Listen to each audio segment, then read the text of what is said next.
Olá, seja muito bem-vindo e muito bem-vinda a mais uma aula do projeto Tecnologia Assistiva na Prática. Hoje, na aula 54, nós vamos falar sobre tecnologia assistiva para as pessoas com ela. O paciente com esclerose lateral amiotrófica, que necessita de recursos de comunicação, recursos facilitadores aí para o seu dia a dia. Esse é o nosso tema hoje, em que a gente vai apoiar você que é um profissional que atende pacientes com esclerose lateral amiotrófica dentro desse nosso contexto de uma atuação interdisciplinar. Então, nós temos desde o psicólogo que atende esse paciente, né, que vai tratar de questões de comunicação, questões afetivas, né, em todo esse contexto, um terapeuta ocupacional que ainda não tem tanta experiência com esses recursos, e você familiar também, que faz parte dessa equipe e apoia o paciente com esclerose lateral amiotrófica. É super importante que você esteja aqui também com a gente aprendendo e entendendo um pouco desses conceitos e ferramentas existentes aí para o paciente com ela. Eu já atendo há mais ou menos uns 10 anos, há mais de 10 anos, os pacientes com esclerose amiotrófica, apoiando as equipes, apoiando os profissionais. Um primeiro ponto aqui é uma primeira necessidade dos pacientes, uma preocupação muito grande, que é em relação à comunicação. Eu quero começar a nossa aula aqui com você falando sobre comunicação para os pacientes com ela.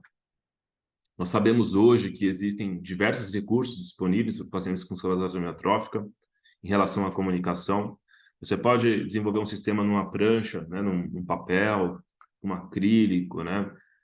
Usar ferramentas avançadas como os equipamentos de controle ocular, como o TOB, em que o paciente controla com o olhar. Usar até mesmo ferramentas que são controladas através do movimento de cabeça, como o Camera Mouse, que é um software gratuito que utiliza a webcam, ou utilizar ferramentas como o Colibri da TICS. Enfim, existem diversas ferramentas para o paciente ter apoio a essa comunicação, né? Usando os dispositivos aí mais avançados, ou até mesmo, como eu te falei, os recursos impressos. A gente não deve deixar de considerar a alta e a baixa tecnologia. Nem sempre o Tobii vai estar disponível ali, ligado e funcionando para o paciente com ela. Às vezes falta a energia, às vezes esse paciente não está num ambiente em que ele pode usar o computador, em que ele pode usar um tablet, com um aplicativo de comunicação. Então, a prancha impressa, como esses modelos aqui, esse é o da Associação Portuguesa. Esse é um projeto muito interessante da equipe do Com Acesso, da UFRGS, né? Que é uma faculdade do Rio Grande do Sul, que desenvolveu esse projeto durante a pandemia e serve para um grande número de pacientes. Você vai imprimir isso, vai deixar disponível para o paciente utilizar junto com você, aqueles momentos em que você não tem nenhum outro recurso, né, que até mesmo, às vezes, a piscada ela fica um pouco mais difícil, e a gente vai buscar aí alguma outra forma de ter essa interação com esse paciente, né, se ele consegue ainda usar um pouco a questão motora, né, ou fazendo direcionamento através da varredura auditiva, né, em que ele pode usar diversas outras formas de fazer essa confirmação para você, com uma piscada, com o direcionar do olhar, né, com algum movimento do corpo que você consegue identificar aí e criar uma estratégia de comunicação em relação a essa necessidade do paciente. Então, em relação à comunicação, que é uma grande queixa aí dos pacientes, e preocupa muito esses pacientes quando ele perde essa capacidade de se comunicar através da fala, né? O paciente não se comunica só através da fala, nós nos comunicamos de diversas outras formas, mas a fala para o paciente com ela, quando ele começa a perder essa voz, é uma grande preocupação, a gente sabe muito bem disso, né? Esse ponto é um ponto crucial para o paciente com esclerose amiotrófica. Apoia no tratamento, apoia nas questões psíquicas do paciente, né? E faz com que o paciente tenha toda a sua autonomia, liberdade de novo de fazer escolhas, de direcionar o seu cuidado, né? De se expressar. E pensando em tecnologias mais avançadas, como rastreamento ocular, as ferramentas de acesso ao computador, eles devolvem até mesmo de novo esse paciente para suas atividades laborais, dependendo da atividade laboral que ele executa, né? Então, pensar nesses dispositivos de comunicação como uma ferramenta super importante para o paciente, e existem hoje diversos recursos. Eu só não vou aceitar hoje você dizer que, até mesmo por conta de questões financeiras, esse paciente não vai ter um recurso de comunicação, né? E como eu te falei, existem recursos de alta e baixa tecnologia e existem recursos até mesmo gratuitos, que alguns pacientes podem conseguir ter esse acesso né, dependendo das suas condições motoras, das suas condições ali do ambiente, que o ambiente para um sistema de comunicação também influi muito, né? Posicionamento desse sistema, né, desse tablet, a forma com que ele vai acessar essas ferramentas. Então, tudo isso você tem que criar uma estratégia, né? Criar uma estrutura e pedir apoio para isso, né? Conversar com os profissionais que já estão atuando, trabalhando com comunicação, que têm experiência.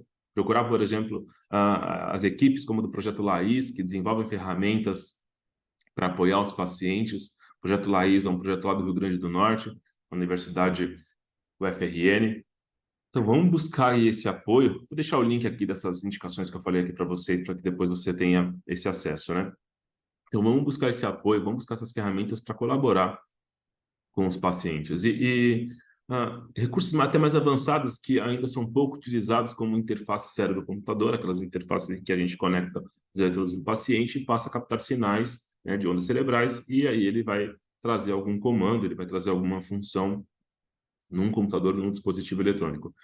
Isso ainda, a gente não tem uma aplicação de mercado tão grande, mas existe esse fomento de pesquisas aí em relação às interfaces e empresas também olhando para isso, para desenvolver esses recursos. Em relação aos dispositivos de comunicação, a dificuldade de manejo e de configuração. Por isso que aqui no canal nós temos diversas aulas que apoiam nessas configurações, que apoiam com que você aprenda esses softwares, né? Então, aqui tem aula sobre comunicação alternativa, usando aplicativos gratuitos para dispositivos Android. Aqui tem aula sobre câmera mouse, as ferramentas gratuitas de tecnologia assistiva. Aqui tem aulas, diversas aulas sobre os equipamentos Tobii. Então, eu só não vou aceitar que você me diga que você ainda não tem apoio e ferramentas para trabalhar com o seu paciente. E como eu disse, a partir do uso de baixa tecnologia, olha que incrível esse trabalho dessa prancha de comunicação, esse paciente começa aí a trazer de novo, né, essa nova possibilidade, né, de se expressar, de dizer tudo aquilo que ele está sentindo, aquilo que ele deseja, fazer parte ali de novo desse contexto familiar, esse contexto social, até mesmo das atividades laborais, que isso é super importante, e é uma grande demanda dos pacientes também, que eu atendo junto com vocês, é a necessidade de quero continuar ativo, quero continuar exercendo minhas atividades laborais, quero continuar ali comandando a minha empresa, quero continuar falando com a minha equipe de trabalho. Então, tudo isso é importante, a gente precisa pensar nessa tecnologia, principalmente nessa questão da comunicação, que ela está aí para apoiar o paciente. Avançando um pouco mais, pensando nas atividades de vida diária, e aqui eu elenquei alguns pontos que são importantes. Hoje, nós temos essas campainhas de chamada que, mesmo que não estejam muito bem adaptadas, e os botões eles sejam ainda muitas às vezes difíceis para esse paciente conectar, tocar, né, pressionar, você pode fazer algumas adaptações em relação a esses sistemas de campainha em chamada, usando alguns acionadores, né, existem acionadores com pressão mínima em relação a essa questão de força, conectando no pé, assim, você tem que pensar em como você vai usar aquilo que esse paciente motoramente tem maior condição para adaptar esses recursos, né? Que também já é possível. Eu lembro de um paciente que eu acompanhei, junto com uma terapeuta ocupacional, e o marido ele teve uma ideia que foi próximo da cama, ele colocou um sino, e essa paciente, quando queria chamar alguém, ela só empurrava o sino. Ela tocava no sino, o sino caía no chão, fazia um barulho, né? E as pessoas iam atender. Era o sistema de campainha dessa paciente. E para ela funcionava, né? E tá tudo bem também, que é assim que funcionava. Pensando em recursos um pouco mais avançados, poderia ser uma campainha no celular, né? Que para ele tocar ali no celular, e essa campainha está conectada uma caixa de som Bluetooth, essa caixa de som pode estar em um outro ambiente, pode estar na sala, pode estar na cozinha, e a pessoa vem colaborar e ajudar com ele. Então, assim, a gente tem que pensar em formas e recursos que facilitem, né? Essas campanhas de chamada, elas são uma necessidade muito importante do usuário, né? Do paciente com ela. E se você for procurar na internet, você vai encontrar diversos modelos e opções, e aí você vai pensar em como fazer algumas adaptações. Não deixa, né, porque não existe nada específico para aquele paciente, às vezes você procura campainha para pacientes com ela, né, mas isso não existe, talvez isso não exista ainda no mercado, com essa finalidade. Então, você vai procurar outros tipos de campanha e vai procurar algumas adaptações, né?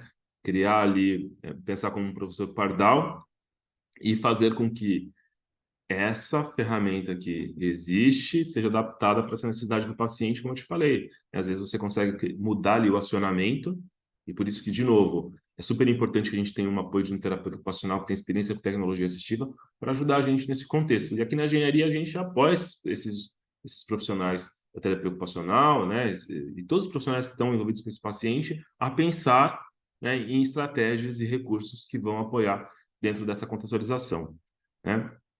Os dispositivos de transferência para que esses pacientes tenham maior conforto nessa mobilidade ao sair da cama, né, ao levantar da cadeira de rodas, dependendo em que fase, em que estágio ele está da esclerose amiotrófica, ele vai precisar, às vezes, até mesmo de um transferidor um pouco mais robusto e avançado para ter essa transferência com segurança, né? Então, assim, a gente pode pensar até mesmo um paciente que quer ter autonomia dentro do banheiro, né? As barras de proteção, as questões de ergonomia e acessibilidade, que, de novo, não é nada assim fora das possibilidades que a gente pode construir e fazer hoje. A gente sabe que esses recursos, existem até projetos abertos, usando cano de PVC na internet, que você pode adaptar para criar um pouco mais de acessibilidade e ergonomia para esse paciente. Eu só faço uma ressalva aqui para vocês em relação à segurança desses recursos. Então, quando você for pensar em adaptar, quando você for pensar em até mesmo usar recursos de baixo custo para fazer essa criação, você testar muito antes, né? Além dessa questão do teste, você avaliar as questões de risco em relação a essa implementação, tá? E eu não quero assustar você com isso, eu só quero dizer que teste esse recurso antes, né? Avalie se realmente ficou seguro, se está bem preso, né? Se a gente consegue, em relação à força que esse paciente vai executar ali naquela barra de proteção, ou a questão até mesmo do peso dele em relação, né, a esse suporte. Será que essa adaptação que a gente fez suporta o peso dele hoje? Porque em algum momento isso pode ser importante que você reavalie e recondicione de acordo com a evolução de novo em que esse paciente está dentro do quadro da ELA, né? O sistema de monitoramento doméstico com automação, aí a gente pode pensar na automação das luzes, utilizando até mesmo as assistentes de voz, como a Alexa e outros, né, que vão apoiar aí o paciente a ter mais autonomia e esse controle do seu ambiente, o controle da sua casa, né?